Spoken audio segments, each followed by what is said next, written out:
Nous allons voir maintenant la vente à découvert ou comment gagner quand les marchés baissent. Lorsque l'on fait ses premiers pas en bourse, on pense toujours que pour réaliser un bénéfice, il faut que le prix de son action augmente. En effet, dans un marché haussier, cette technique est tout à fait valable. Toutefois, quand les marchés se retournent ou traversent une longue tendance baissière, il n'y a pas ou très peu de possibilités de rentrer sur le marché. Pour la plupart, cette technique d'achat dans une optique de hausse des cours est d'ailleurs la seule proposée par sa banque ou son courtier.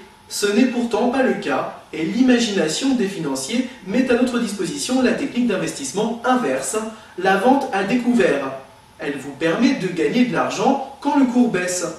Explication. Si dans l'optique classique d'un achat suivi d'une vente, l'investisseur parie sur l'augmentation du cours d'un titre afin de dégager une plus-value, la vente à découvert permet de faire le pari inverse, gagner quand le titre baisse. Cela peut paraître étrange au début, mais avec cette technique, nous commençons à vendre une valeur que nous ne possédons pas pour la racheter plus tard, afin bien évidemment de vendre une valeur à un certain prix et de la racheter à un prix inférieur pour encaisser la différence qui constituera votre plus-value. La vente à découvert, la VAD, n'est pas plus risquée qu'un investissement classique. Vous faites juste un pari opposé en pariant sur une baisse au lieu de parier sur une hausse de l'action. Cela vous donne une nouvelle arme pour intervenir dans des marchés baissiers et ainsi maximiser le rendement de votre portefeuille. En mai 2005, l'avenir vous a donné raison et l'action Alcatel est cotée 8,50 €. Votre scénario s'est donc réalisé, la valeur a baissé. À ce moment, vous souhaitez prendre vos bénéfices et pour cela, il vous suffit d'acheter Alcatel afin de solder votre position de vente à découvert.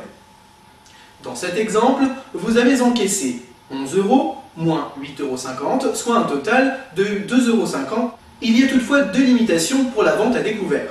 Seules les actions appartenant au SRD peuvent être vendues à découvert.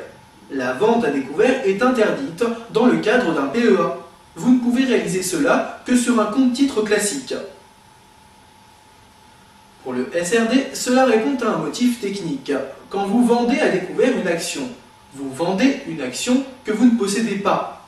Vous devez donc trouver une contrepartie, le courtier en ligne, qui emprunte ces titres pour vous. Ces opérations ne peuvent donc se dérouler qu'à crédit, donc uniquement sur le SRD. Ce mécanisme de prêt de titres est toutefois complètement transparent pour vous. Enfin, il est important de noter que certaines sociétés n'autorisent pas la vente à découvert de leurs titres. Pour les autres, il n'y a aucun problème. Sachez en profiter.